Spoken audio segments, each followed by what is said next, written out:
در اساس عریضه و مراجعت ساکنان نویه یووان به شعبه وزارت کارهای داخله در نویه مذکور عاید از جانب شخصان نامعلوم دزدیده شدن مواد خوراکه و مبلغ‌های پولی از مغازه‌ها و با شکستن در و تیره‌های مغازه‌ها و واسطه‌های نقلیاتشان از جانب کارمندان شعبه کارهای اپراتیوی جستجویی تأسیس داده شده در مدت کوتاه 3 نفر از ساکنان نویه مذکور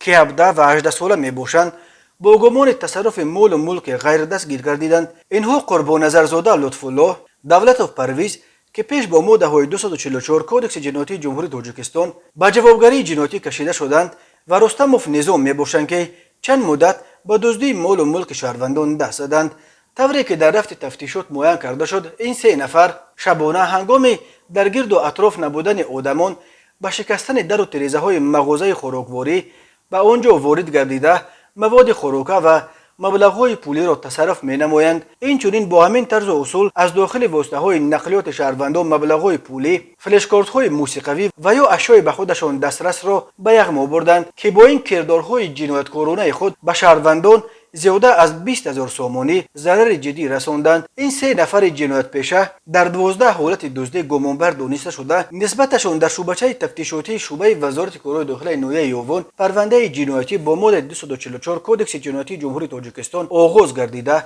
تفتیشات ادامه دارد. به شعبه وزارت کارهای داخله 2 در نویه سینا با عریضه زن 44 ساله ساکن پایتخت مراجعت نموده است که